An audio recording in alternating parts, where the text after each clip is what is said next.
Assalamualaikum warahmatullahi wabarakatuh.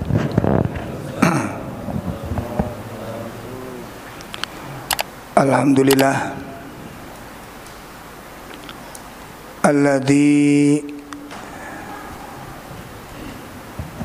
khalaqas samawati wal ard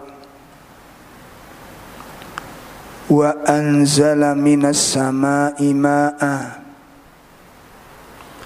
fa akhraja bihi minat thamarati rizqan lakum fala taj'alu lillahi andada wa antum ta'lamun.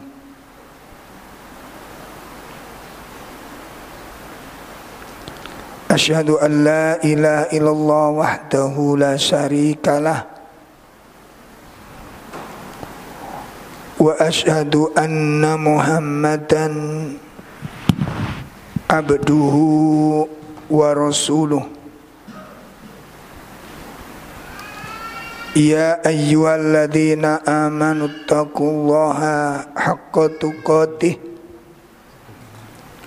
wa la tamutunna illa wa antum muslimun. Allahumma salli wa sallim wa sallim ala nabiyyina Muhammadin wa ala alihi wa ashabihi wa man tabi'ahum bi ihsanin ila yaumiddin, amma ba'd. Ikhwatul iman rahimani wa rahimakumullah. Alhamdulillah, malam ini kita dipertemukan oleh Allah Ta'ala di dalam kajian rutin kita yang insyaallah kita akan membahas kitab Firqatun Najiyah.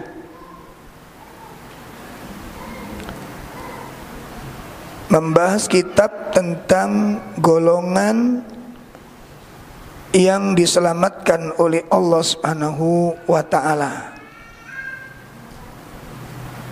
Sebelum kita memasuki pembahasan, mungkin perlu saya ingatkan dan saya sampaikan kepada jamaah semua, barangkali ada yang terlupakan masuk di dalam bagian fikih sholat. Perkara-perkara yang dibolehkan dikerjakan di waktu sholat, ya, gerakan-gerakan yang dibolehkan untuk dilakukan di waktu sholat dan itu tidak membatalkan sholatnya, ya. Karena ini sangat penting untuk diperhatikan. Di antara yang dibolehkan gerakan-gerakan untuk dikerjakan di waktu sholat, yang pertama adalah mengisi kekosongan shaf. Yang pertama apa? Mengisi kekosongan shaf. Ya, barangkali nanti kita pas sholat berjamaah, kemudian orang yang berdiri, saudara kita yang berdiri sok depan batal, lalu dia mundur, maka tempatnya adalah kosong. Maka ini bisa diisi oleh orang yang di sampingnya untuk bergeser menutup kekosongan itu, atau yang shaf di belakangnya maju. Itu yang pertama, gerakan yang boleh dilakukan di waktu sholat, dan itu tidak membatalkan, bahkan dianjurkan. Yang kedua, yakni mencegah orang sholat, mencegah orang yang lewat di depan kita saat kita sholat sendirian. Ya, jadi boleh tangan kita bergerak mencegah orang yang akan lewat di depan kita pada saat kita sedang sholat sendirian, ya, bukan jamaah. Kalau berjamaah bagaimana? Biarkan saja, tidak masalah. Ya, jadi kalau kita lewat di depan orang sholat yang sedang berjamaah, hukumnya boleh. Tapi kalau lewat depan orang sholat sendirian, tidak boleh. Apalagi kalau sudah ada sutroh, nah ada pembatas, maka kita harus lewat di luar pembatas. Maka dianjurkan ketika sholat sendirian itu memiliki sutroh atau pembatas. Ya, jarak kita dikasih pembatas supaya nanti orang nggak lewat di sini. Ya, jadi nanti kalau pas kita sholat sudah kita kasih sutroh pembatas ini, kok ada orang lewat, maka wajib hukumnya dicegah. Iya, itu yang kedua. Yang ketiga,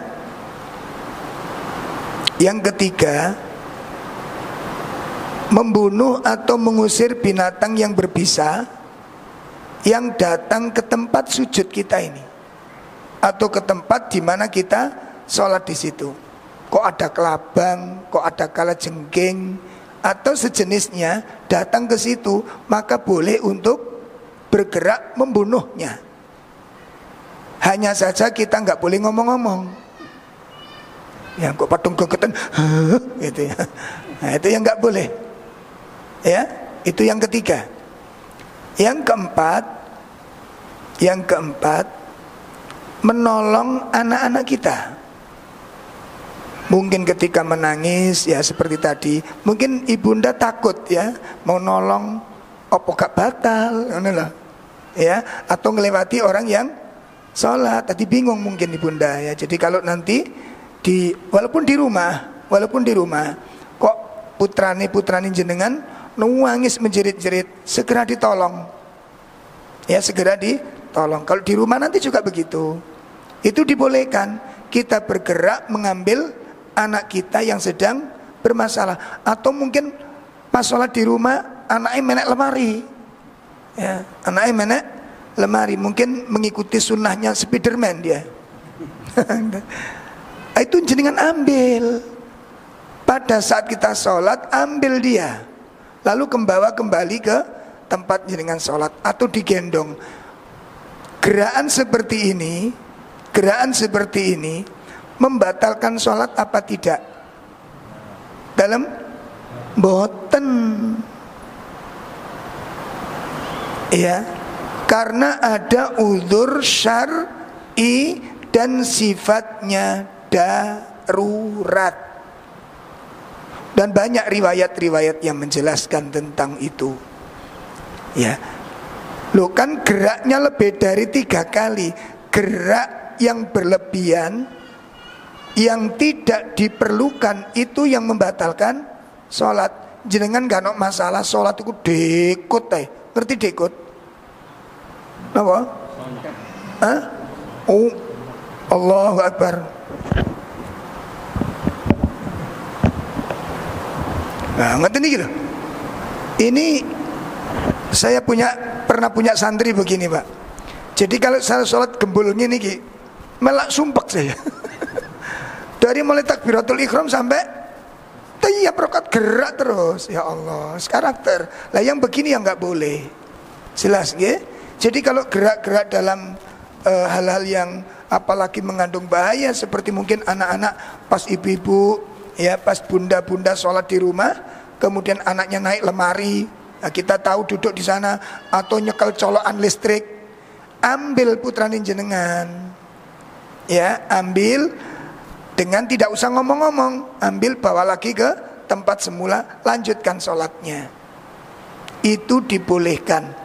Bahkan menggendong bayi yang sedang menangis boleh hukumnya. Nanti waktu sujud ditaruh lagi.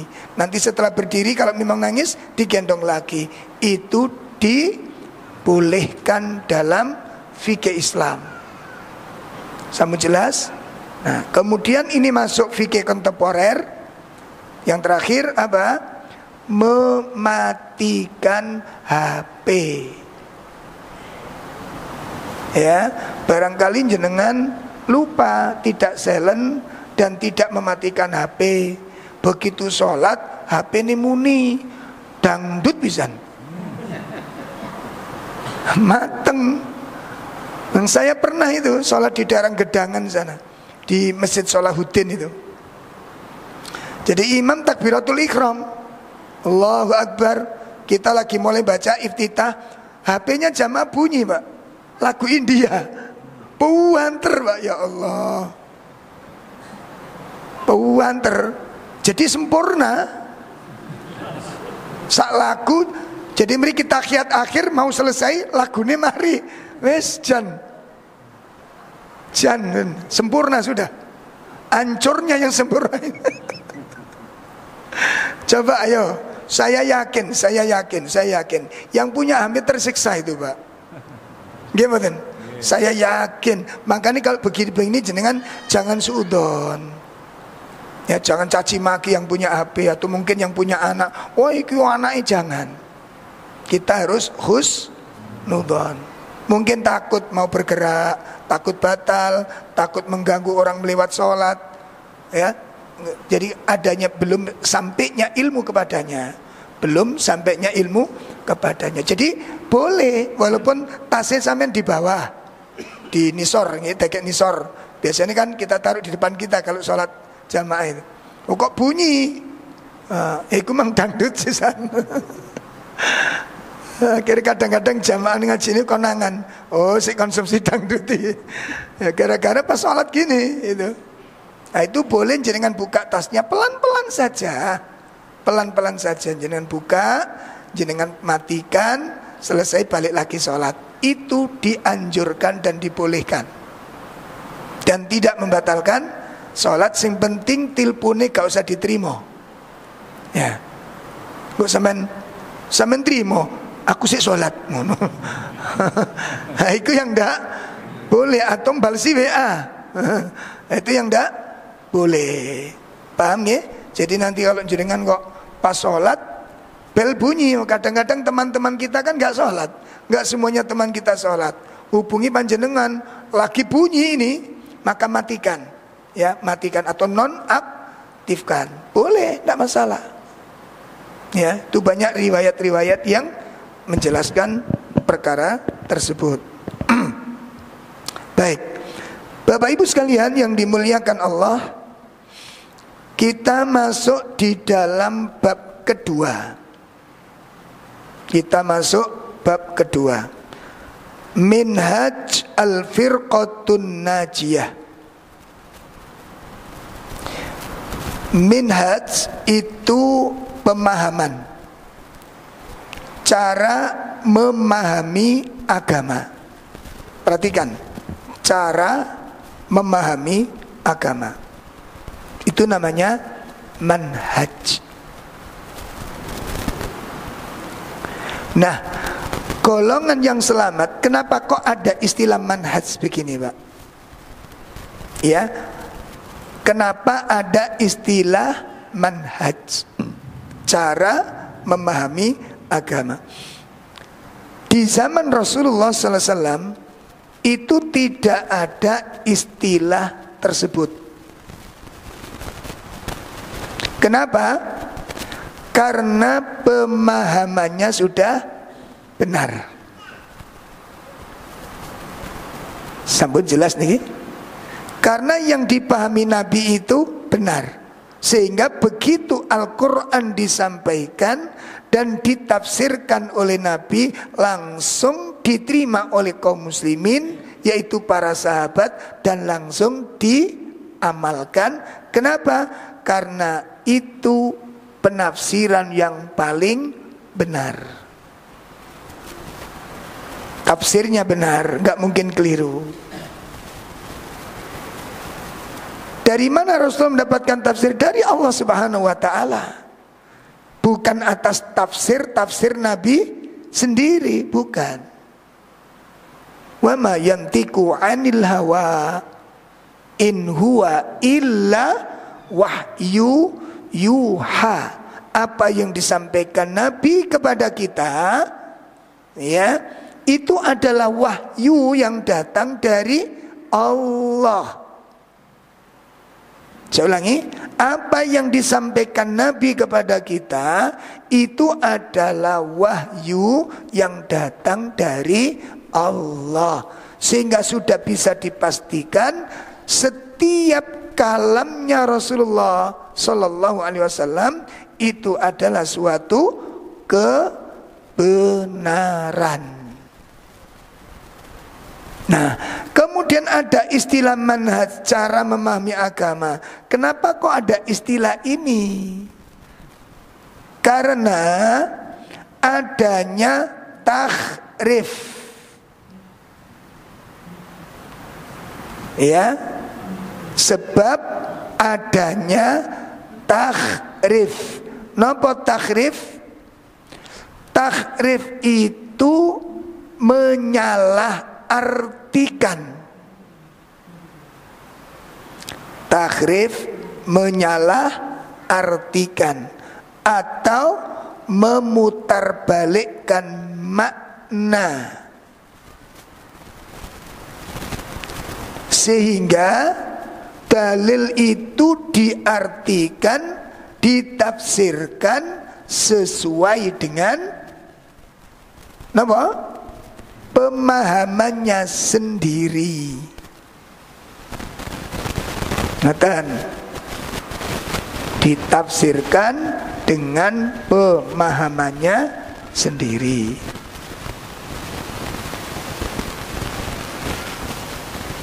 Makanya ahli sunnah tidak boleh demikian. Kalau kita ingin memahami, mengambil pemahaman Al-Quran dan memahami sunnah Nabi SAW, itu harus didasari dengan dalil, dengan pemahaman yang benar. Contohnya apa? Contoh, kita buka surat Al-Hijr. Ini contoh.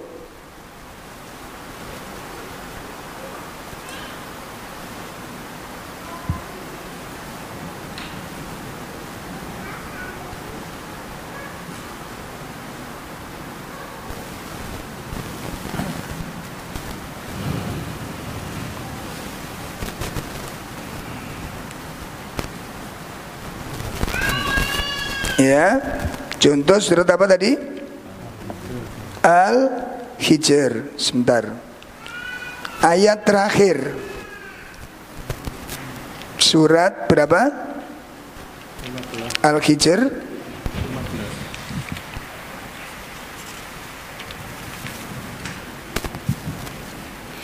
Ya, surat 15 kita lihat ayat terakhir. Silakan dibaca terjemahnya. Wa'bud rabbaka hatta ya'tiyakal yaqin. Iya. Dan sembahlah Tuhanmu sampai yakin ajal datang kepadamu. Bon. Sembahlah Tuhanmu sampai datang keyakinan kepadamu. Sembahlah Tuhanmu sampai datangnya keyakinan. Maka dengan adanya ayat ini menunjukkan, nah ini sebagian tafsir, Yang saya katakan tadi, ya, yang saya katakan tadi, ini sekelompok orang yang membagi-bagi Islam sampai ada syariat, ada torikot, ada ma'rifat, ada hakikat. Nah ini nanti, ini masuk di sini nanti. Sekelompok ini mengatakan bahwa dengan adanya ayat ini bahwa beban ibadah seorang hamba, beban ibadah seorang hamba itu ada batasnya. Jelas? Beban ibadah seorang hamba itu ada batasnya. Apa batasnya? Batasnya alok seorang hamba tadi sudah mampu mendapat keyakinan. Nah, dohirnya ayat ini begitu. Sembahlah Tuhanmu sampai datang keyakinan kepadamu. Berarti kalau kamu sudah mendapat keyakinan, beban ibadah tidak berlaku. Ngaten. Karena perintah untuk beribadah kepada Allah itu sampai kapan? Sampai kapan? Al-yakin. Sampai kamu mendapat keyakinan. Jadi kalau kamu sudah mendapat keyakinan, maka beban ibadah sudah tidak berlaku. Ini tingkat hakikat, ngono Pak. Ini tingkat makrifat. Sampai datang keyakinan. Kalau sudah yakin, maka beban ibadah sudah tidak berlaku. Enggak sholat enggak masalah, enggak puasa enggak masalah. Kenapa? Karena sudah yakin. Mana dalilnya? Ada dalil? Ada. Paham nih? Melok sing iki enak. Satu. Contoh yang kedua. Contoh yang kedua. Nah, ternyata ngapunten kita fokus dulu. Ternyata al-yakin di dalam ayat ini itu artinya bukan keyakinan keimanan itu. Al-yakin di dalam ayat ini bukan sampai datangnya keyakinan. Kalau kamu sudah yakin, ibadah tidak lagi kewajiban. Bukan yakin itu yang dimaksud ayat ini. Kembali kepada tafsir ulama. Apa tafsir ulama? Al-yakin itu adalah al-maut idza ja'akumul maut. Kenapa kematian kok diartikan yakin? Karena itu sudah pasti. Sampun jelas. Kenapa kematian diartikan keyakinan? Kenapa? Iki alamat kenek sama niki kok. Apa artinya keyakinan? Kenapa kok kematian diartikan yakin? Karena pasti, gitu loh.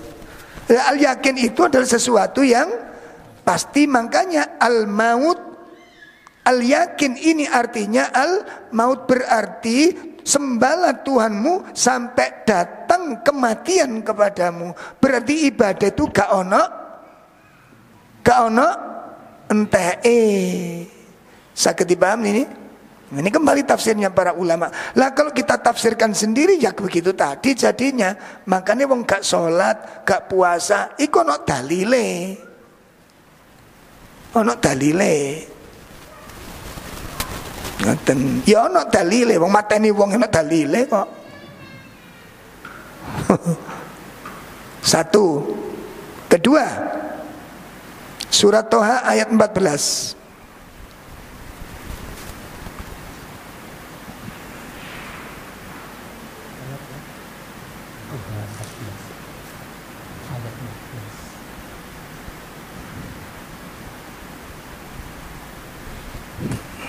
Surat Toha ayat 14.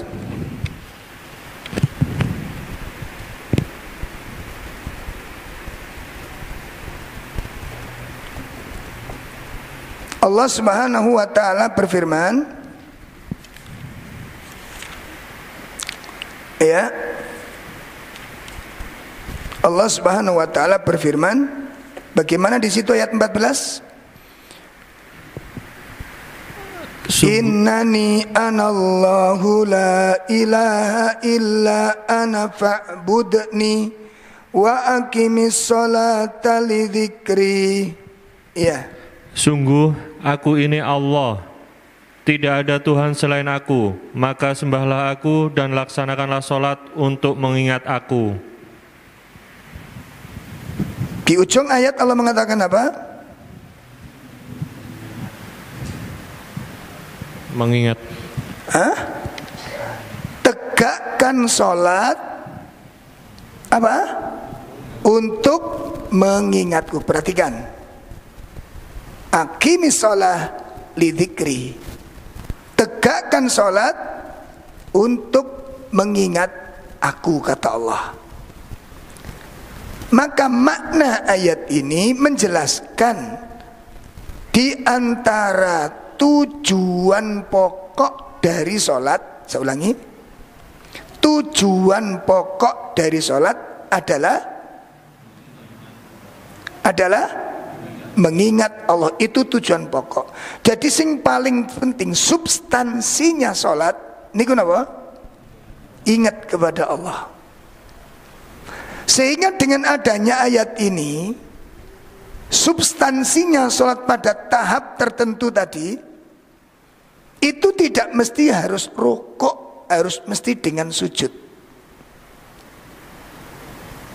Pun paham? Substansinya sholat itu ingat kepada Allah.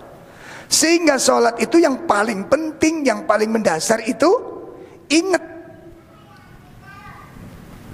Sehingga kalau orang sudah pada tahap makrifat ini, sholatnya nggak perlu rukuk, nggak perlu sujud, cukup. Karena hakikat sholat adalah ingat. Jadi wong makrifat iku ngombe teh, ngombe kopi, iku sholatnya wong makrifat. Sepakat ta sampean? Coba atine ingat. Saiki perbandangan ingatan. Nek Quran tadi sudah jelaskan, kalau Quran sudah jelaskan, inti sholat itu ingat, tujuan sholat itu ingat, substansinya sholat itu adalah ingat. Sehingga yang paling penting adalah ingat. Sampen peleh di mangan gedang goreng eling ning Gusti Allah, timbangane rokok eling warung, melendi. Ayo mangan pisang goreng tapi eling ning Gusti Allah, sampean rokok ambek sujud eling warung, melendi. Iku kajiannya wong tak makrifat, Pak. Itu cucian otaknya seperti itu. Makanya kalau mbak sampean ojo gampang-gampang nuduh wong gak sholat. Wong sampean sholat, hati sampean gak sholat, hati sampean mikir warung, mikir dagangan, mikir apa ae. Nah, ini mikir utang. Mikir utang. Iki mangan sego goreng tapi eling nang Gusti Allah. Nah, sing luwih dekati dengan ayat ini sing ndi? Sing sholat sujud apa sing mangan sego goreng? Nah, ning kene subhate teng mriku, Pak. Pertanyaannya, sing memahami seperti itu ulama siapa? Gitu loh. Adakah ulama 4 sahabat sekian ratus ribu manusia itu yang memahami seperti itu? Adakah para sahabat nggak sholat gara-gara memahami ayat ini begitu? Adakah? Hatta Rasulullah sallallahu alaihi wasallam, pernahkah Rasulullah sholat dengan makan nasi goreng? Pernahkah Rasulullah sholat tidak rukuk, tidak sujud, cukup dengan makan kurma? Dan Nabi disebutkan, Nabi sepanjang hidupnya itu selalu ingat kepada Allah. Dan beliau tetap sholat duhur, sholat, nggak pernah ditinggalkan sama sekali. Hatta marid, sampai sakit parah, beliau tidak pernah tinggalkan sholat. Berarti bukan seperti itu pemerintah. Ini penyimpangan memahami. Sakit dipahami? Sakit dipahami? Bon. Itu contoh yang kedua. Contoh yang ketiga. Contoh yang ketiga.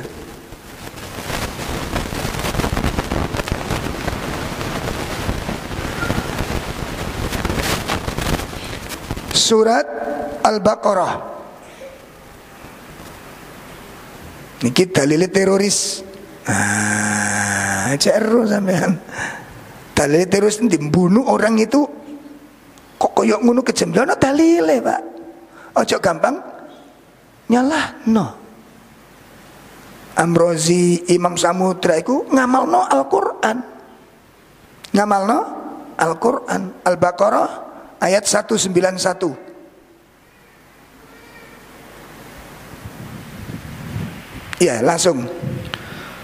Dan bunuhlah mereka di mana kamu temui mereka. Cukup. Masa karepku toh. Bunuhlah orang kafir itu. Ya apa perintah Imam? Dan bunuhlah mereka di mana kamu temui mereka. Masya Allah, serem toh. Bunuhlah orang kafir itu di mana saja kamu temukan. Ono ayatnya apa ora? Amrozi salah apa ora? Hah? Lagi ayat apa itu iki? Sing ngongkon sapa iki? Allah. Pertanyaannya, ikut tafsirnya sapa? Asbabun nuzul ayat ini kayak apa? Dan kalau memang benar kita dianjurkan membunuh orang kafir di mana saja berada tanpa dibedakan kafir sing ndi, kenapa Nabi kok tidak membunuh paman beliau? Bang paman beliau itu juga kafir, kok nggak dibunuh oleh Nabi? Berarti tafsirnya salah. Sampun jelas niki? Sampun jelas? Ono ayatnya namanya nek perkara dalil Pak, sampean njaluk apa sampean? Lho ngoten.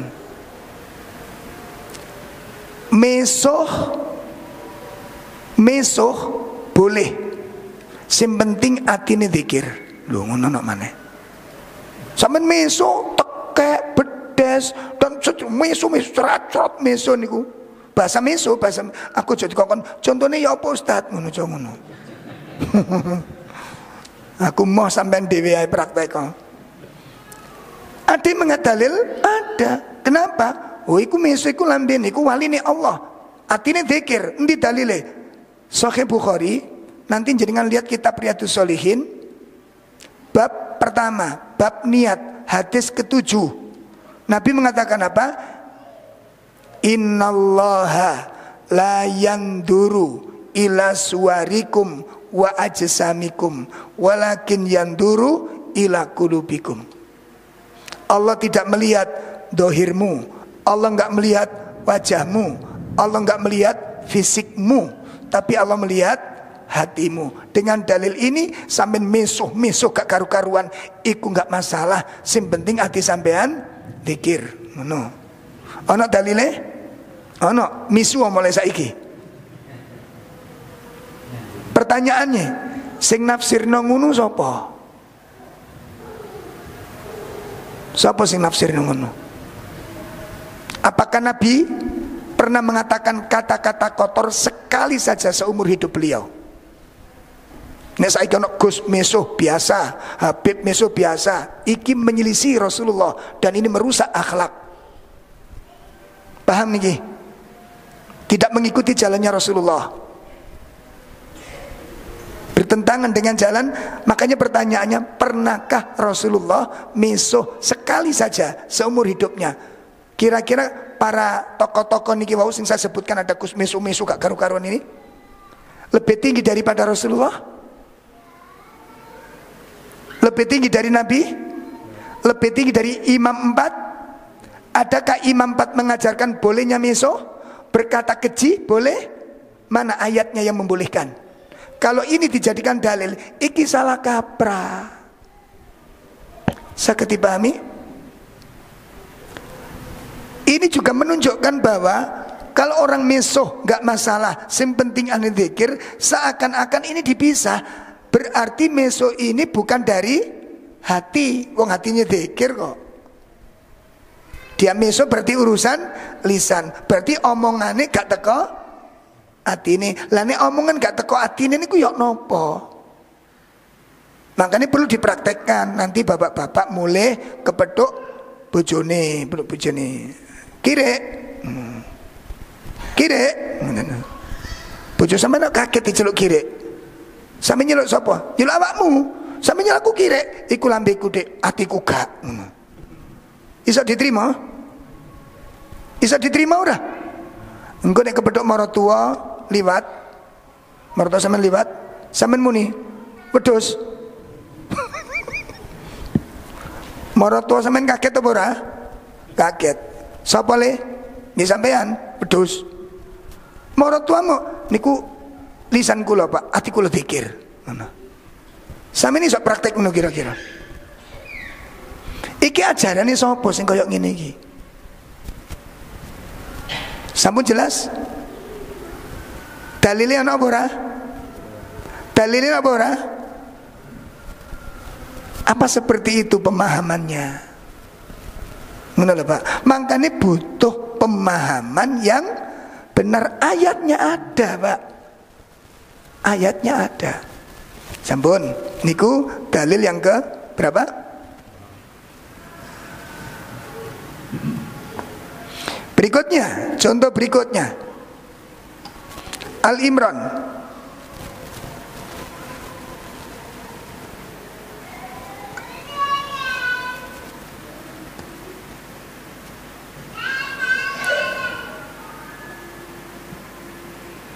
Al-Imran 110.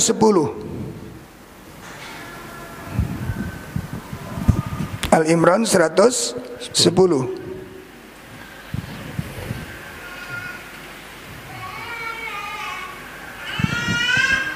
Sudah ketemu? Sudah. Silakan. Kuntum khaira umat ukhrijat linnas. Kamu umat Islam adalah umat terbaik yang dilahirkan untuk manusia. Karena kamu menyuruh berbuat yang ma'ruf dan mencegah dari yang mungkar. Dan beriman kepada Allah. Sekiranya ahli kitab beriman, tentulah itu lebih baik bagi mereka. Di antara mereka ada yang beriman, namun kebanyakan mereka adalah orang-orang fasik. Bun, ayat ini Pak, ayat ini menunjukkan dohirnya ayat kuntum khaira ummat. Kalian umat Islam itu sebaik-baik umat. Syaratnya ukhrijat linnas.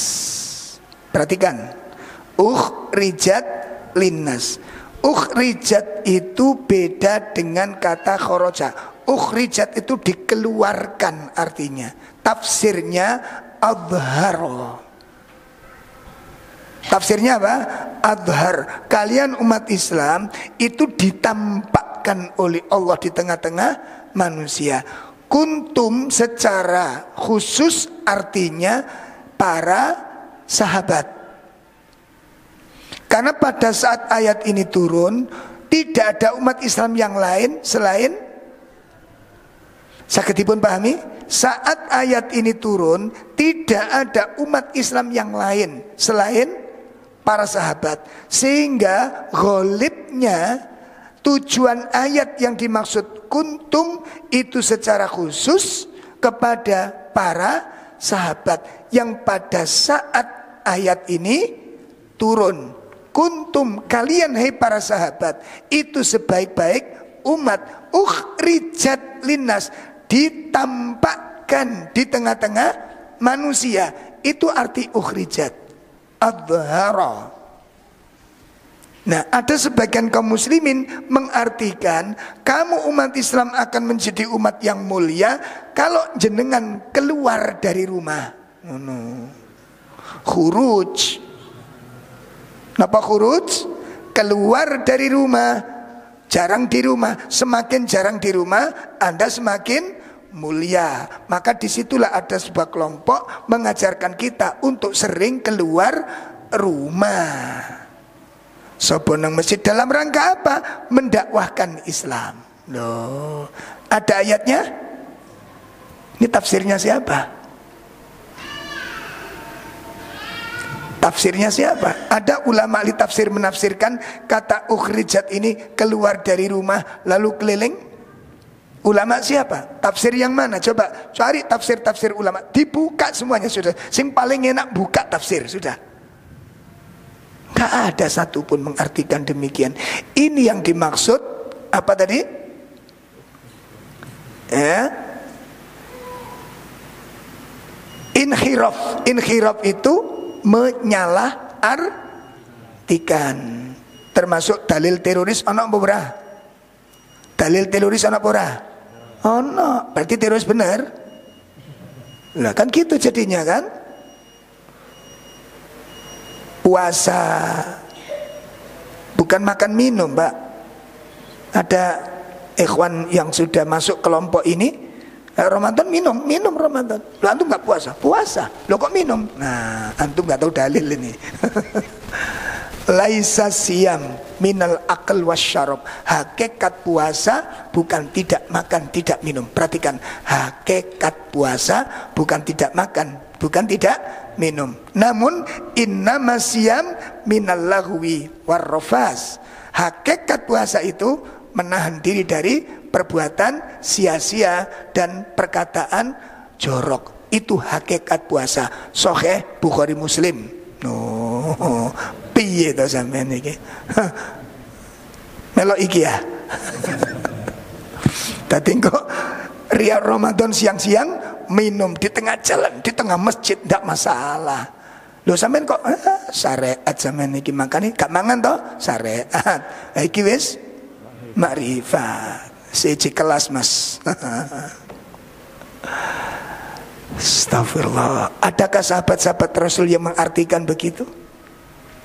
Saiki kan ada Pak kelompok ini. Oh iku wali nih. Wali kok malah nggak taat gitu. Wali kok malah nggak sholat. Dulu kami kena prank Mbak. Kita tanya, nggak pernah sholat. Oh, beliau ini kalau sholat di Masjidil Haram. Masya Allah. Sholat isya-nya di Masjid Nabawi, sholat subuhnya di Masjidil Haram. Jarang makanya sholat bersama kita di sini. Oh gitu ya. Lah kalau kita mempercayai ilmunya Brahma Kumbara kan ya iso ngono kuwi. Nggih mboten? Gedruk lemah ping telu merem tutuk nggon. Ngono. Utawa gawe ilmune Brahma Kumbara seipi angin. Nah. Oh wis tutuk nggon langsung. 5 menit nyampe tempat sudah. Ilmu ini kan Brahma Kumbara.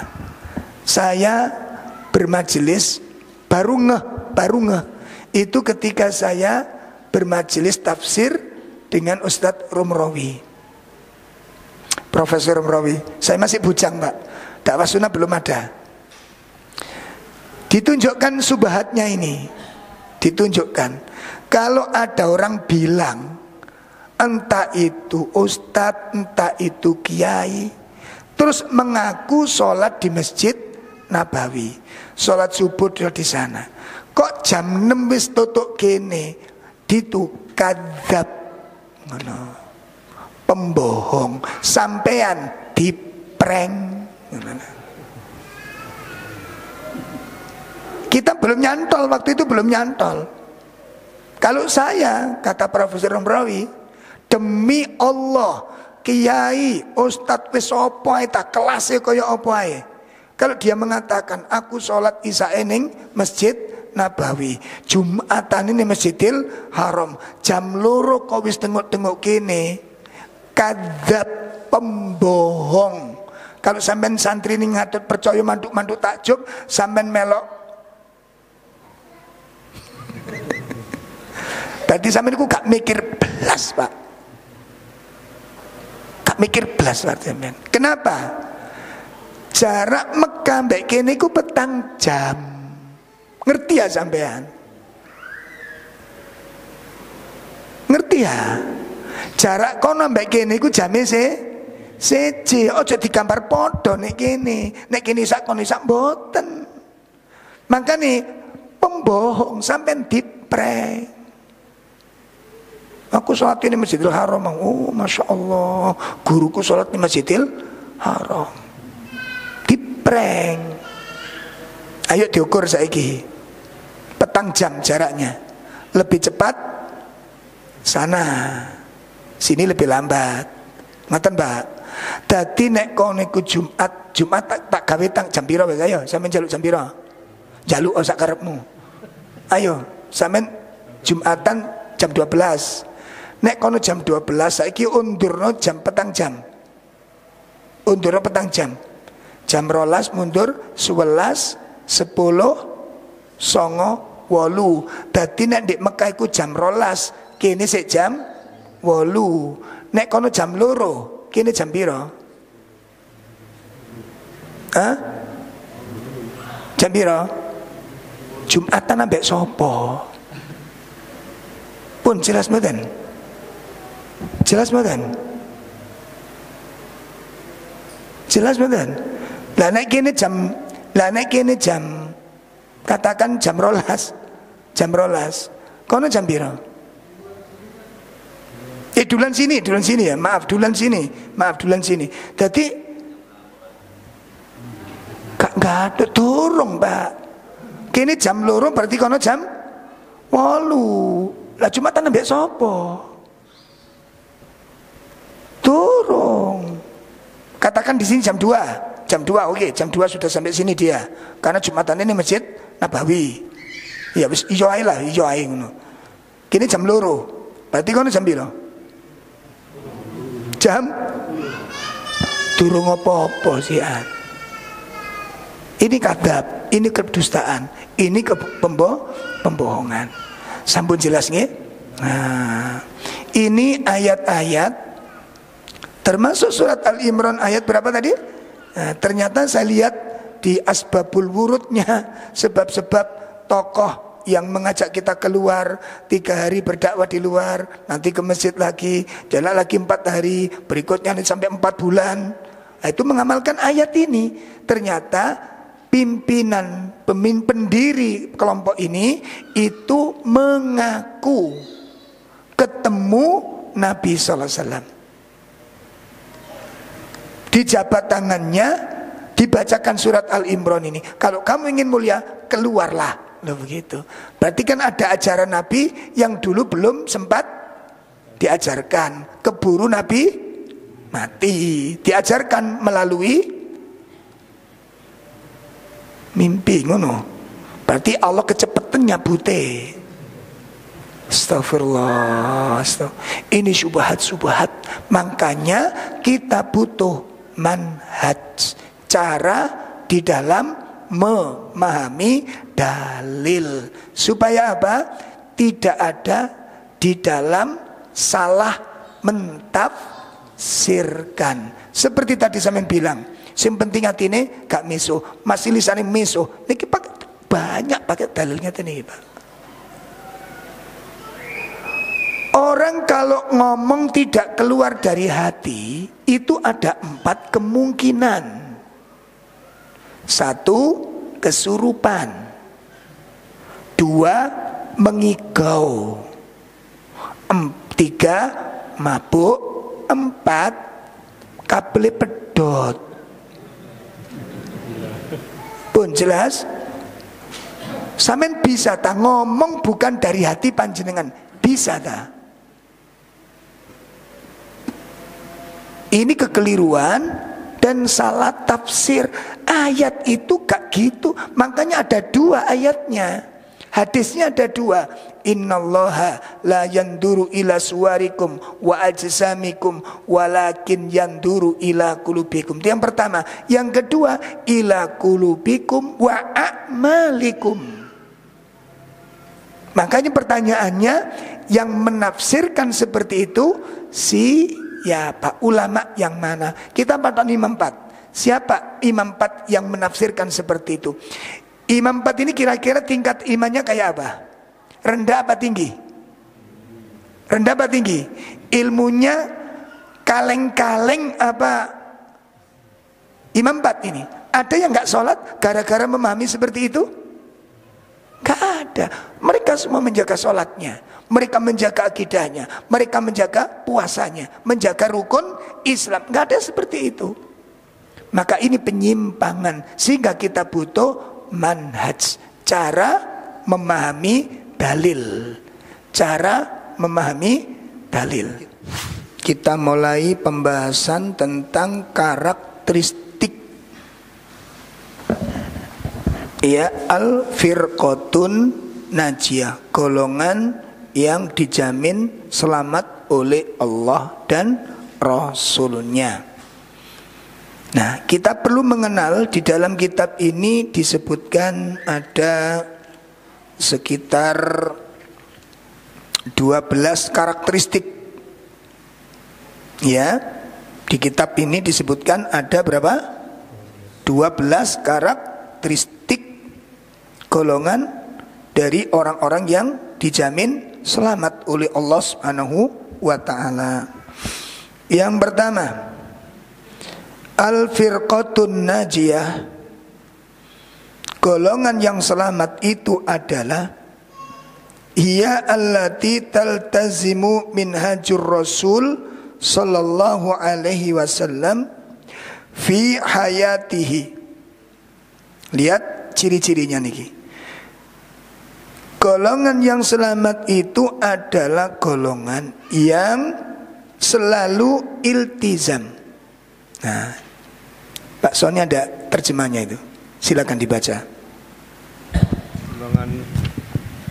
Golongan yang selamat ialah golongan yang setia berpegang teguh kepada manhaj Rasulullah Shallallahu Alaihi Wasallam dalam hidupnya. Cukup. Itu yang pertama. Kita lihat di sini karakteristiknya ini, Pak. Golongan yang selamat itu adalah golongan yang taltazimu. Napa taltazimu niku?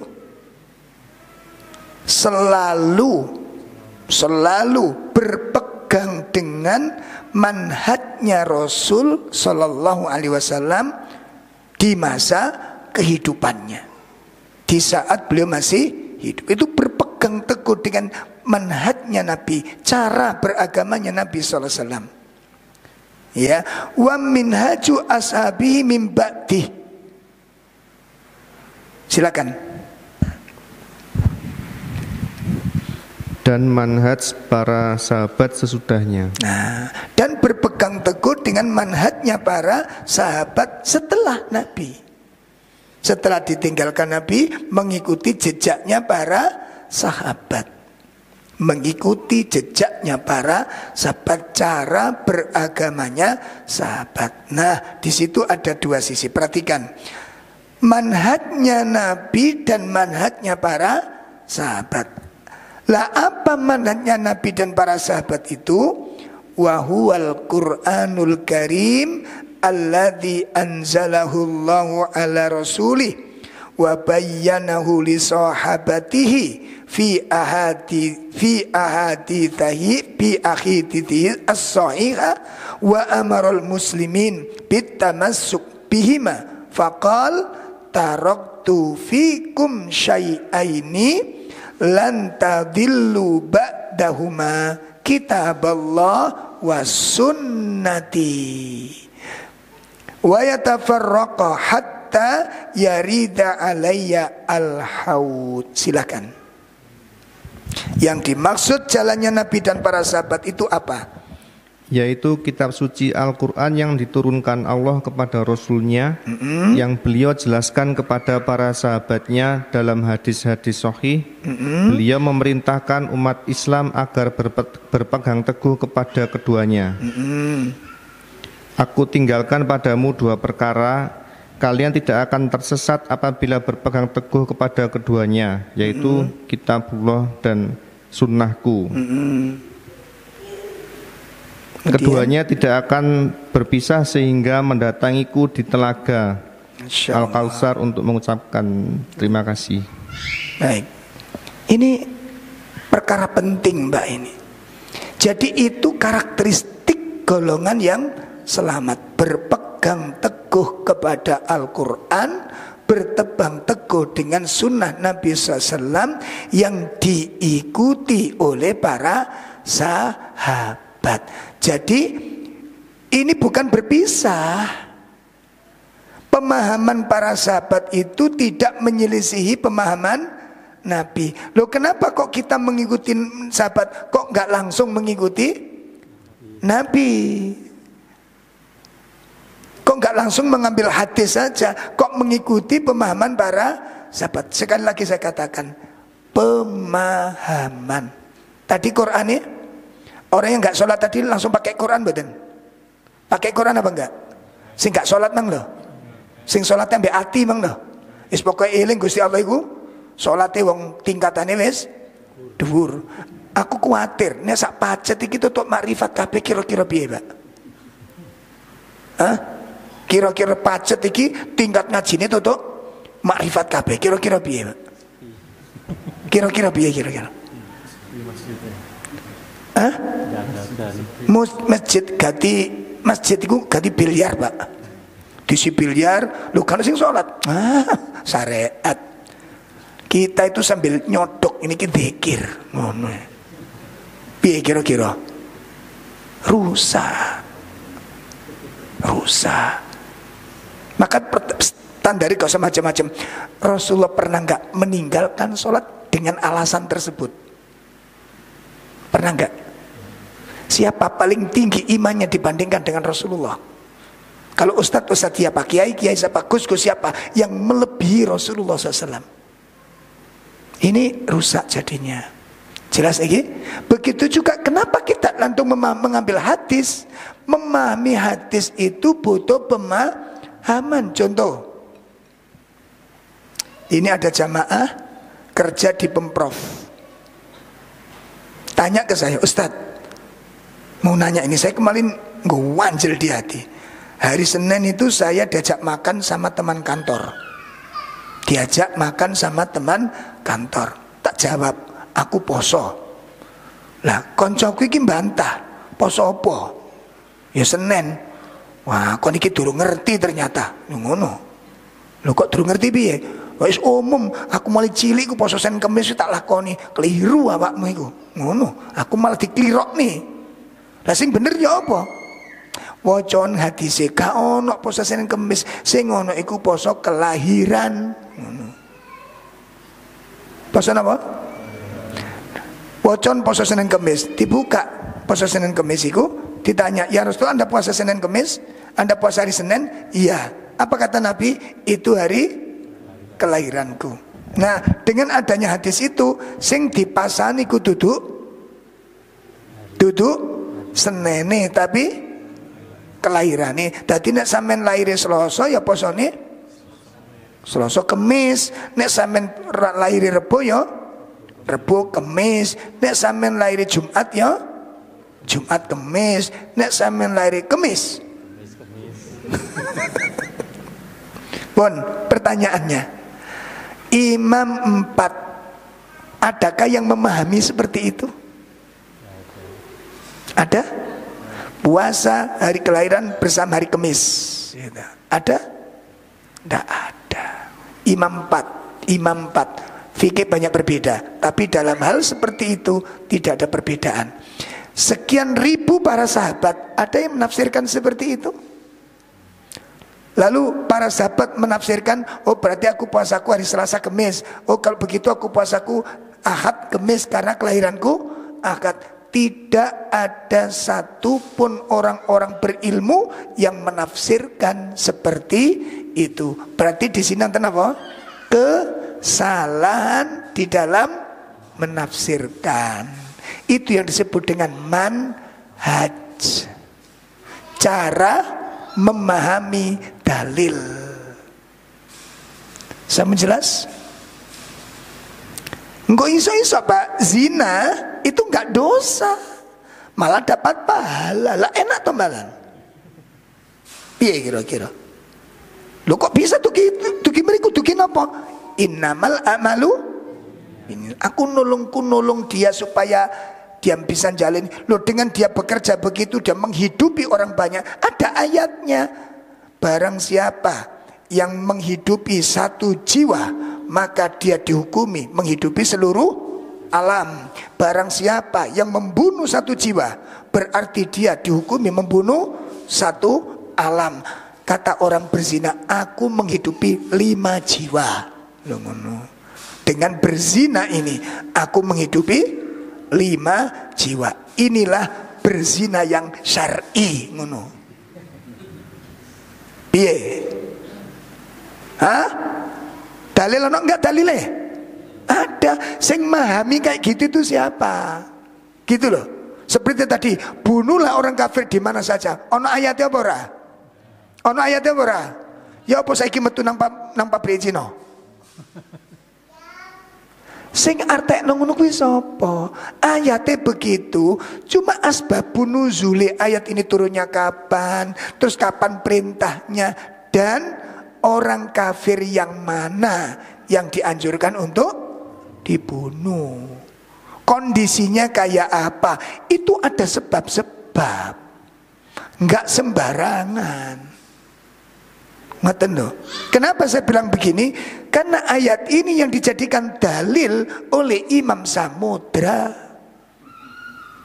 Ketika nulis buku, aku melawan teroris. Nah, ayat ini yang dipakai.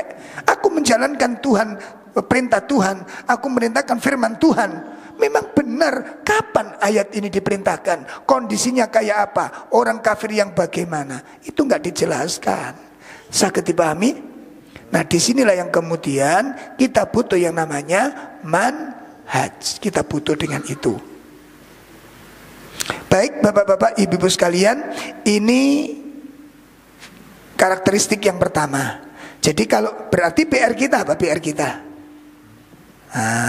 Saya kesimpulannya. Berarti kesimpulannya, kalau kita lihat karakteristik golongan yang selamat adalah iltizam.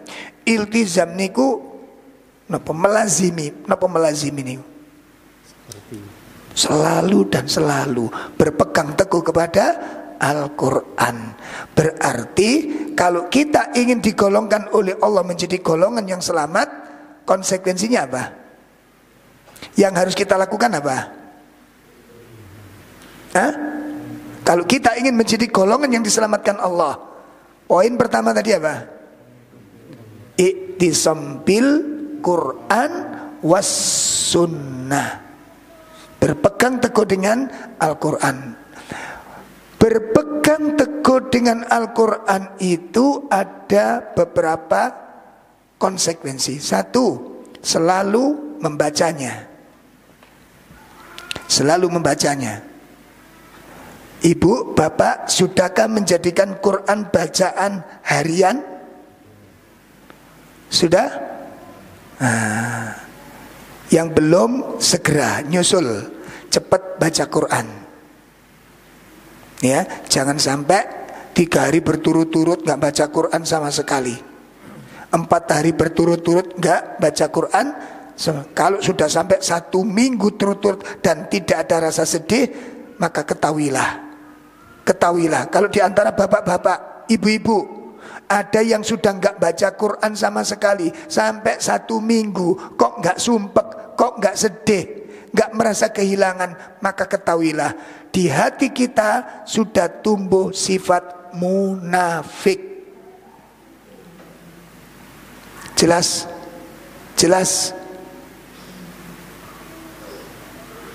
Kok bisa orang mengaku beriman 6 hari 1 minggu nggak baca Quran sama sekali, nggak sedih tuh kok bisa? Ini ada masalah. Nggak main-main, Mbak. Itu pertama. Selalu baca Al-Quran, selalu baca Quran. Yang kedua, ini masih Quran saja dulu ya. Iktisam Qurannya di situ. Selalu baca Quran. Ya. Yang kedua apa? Mengkajinya. Maknanya, kandungannya. Mengkaji kandungannya. Yang ketiga, mengamalkan syariatnya. Yang ketiga apa? Mengamalkan syariatnya. Makanya gak ngaji, gak ngerti. Aku ini diperintah apa karo Gusti Allah. Wakil ngerti ini cuma sholat, puasa. Iki ikut pirang puluh tahun kula mbek sampean berislam, gak ngerti apa-apa. Ngerti ini mak sholat, ngertinya cuma. Bahkan yang paling parah nanti, hal-hal yang gak diajarkan oleh Nabi justru malah diamalkan sedemikian rupa, karena gak ngerti tadi itu. Gak membuka diri untuk belajar lebih jauh. Ya, banyak Pak yang keliru nih. Pun yang ketiga itu mengamalkan kandungan Quran. Yang ketiga, mewariskan Al-Quran kepada anak cucunya, menyampaikan, mengajarkan kepada keluarganya. Itu iktisam bil Quran.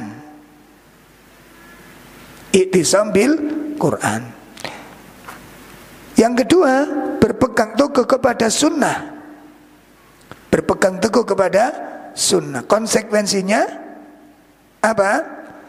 Menjadikan Rasul teladan terbaik.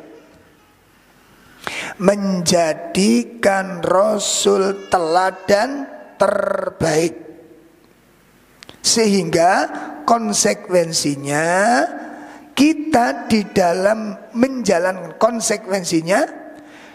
di dalam menjalankan adabul yaumiyah, adab harian. Konsekuensinya apa? Di dalam menjalankan adabul yaumiyah, adab harian, itu bersandar kepada sunnah. Bersandar dengan apa, Pak? Wajib ngerti, Bon, kalau kayak gampang-gampang sunnah tidur meliputi apa saja? 1, membasuh tempat tidur, mengebas. Niku sunnah yang sudah mulai ditinggalkan. Dikebas sisik. Itu sunnah Nabi. Yang kedua, wudu. Karena Nabi memerintahkan kita apabila kalian tidak mendatangi tempat tidur kalian, berwudulah seperti kamu akan sholat. Yang ketiga, membaca ayatul kursi. Ini tidur yang diajarkan Nabi.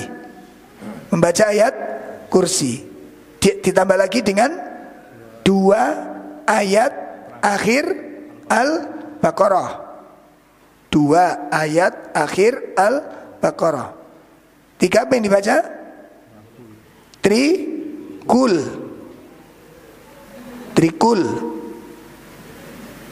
Kemudian meletakkan, kalau mapan tidur bagaimana? Gelantong. Meletakkan lambung sebelah kanan. Ini sunnah. Ini cara tidur yang diajarkan Nabi. Meletakkan lambung sebelah kanan sambil membaca doa. Doa akan tidur. Gimana? Bismillahirrahmanirrahim, tawakkaltu 'alallah. Iya. Gimana? Saya nggak ngerti lah nganut. Saya nggak ngerti dibejuki nganut, nggak ngaji kok. Makanya kalau ngeliat masyarakat awam niku, ya Allah, saat ini kuat Pak Kiai Ustaz bijui jamaah, dan kita nggak ngerti dibijui itu. Makanya dengan kita ini muangkel para Pak Ustadz kadang-kadang, ya, karena besok bijuk soalnya takon gak oleh. Lo ngaji takon gak oleh gimana? Sahabat tanya kepada Nabi, lah kalau nggak ngerti gimana? Sahabat nanya kepada Rasulullah, dan nanya itu bukan melanggar adab.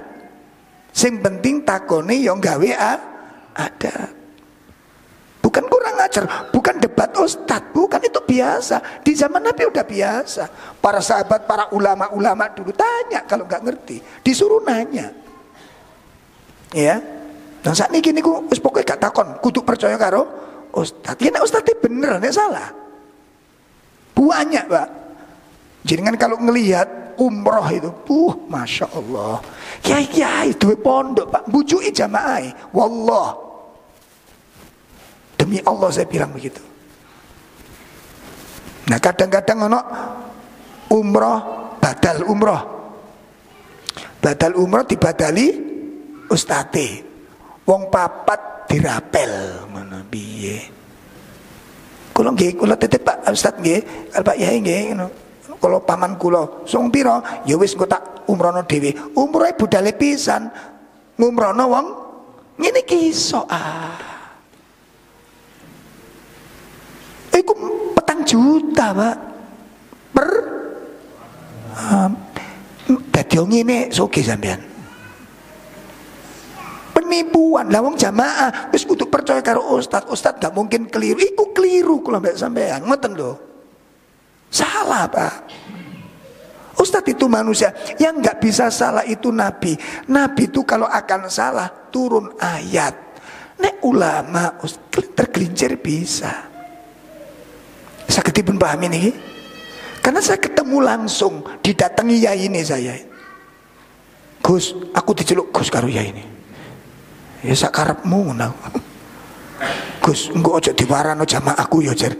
Lho ya apa sih rek yai iki nang. Duwite tarwiyah itu. Ngene nyekel pondok Pak niku, astagfirullah. Hak saya bilang ini. Dan itu belum kasus-kasus yang seperti batal umroh itu banyak penipuan nih. Kula ngumrono Pak D, Pak Le, Mbah loro. Dadi 3 jutaan ngono. 3 jutaan. Wong piro? Berangkate pisan dirapel iki mah. Insyaallah. Tak boleh dalam syariat. Cuma masyarakat mboten ngerti. Ayo belajar lebih dekat, lebih sensitif, lebih serius. Apalagi kita hidup di zaman fitnah. Jelas ya. Jadi 24 jam pakai baju. Nah, pakai baju ada sunnahnya. Gimana sunnah Nabi mengajarkan? 1, memasukkan lengan, memasukkan celana melalui anggota badan sebelah kanan dulu. Nanti kalau ngelepas sebelah kiri dulu. Doa pakai baju gimana? Allahumma barik lana fima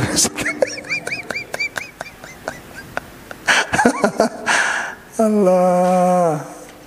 Nah, ngoten niki nek mboten doa, mboten belajar yang gimana terus jenengan kali kula ngaku cinta Rasul tapi enggak pernah mengikuti jejaknya, kan keliru niki. Paham ya? Baik, Bapak Ibu, baru karakteristik yang pertama yang kita kaji. Insyaallah nanti akan kita lanjutkan mengenal karakteristik firqatun, golongan yang selamat, karakternya bagaimana. Kita akan lihat di kajian yang akan datang. Sallallahu ala nabiyyina Muhammad. Subhanakallahumma wa bihamdika asyhadu an la ilaha illa anta astaghfiruka wa atubu ilaik. Assalamualaikum warahmatullahi wabarakatuh.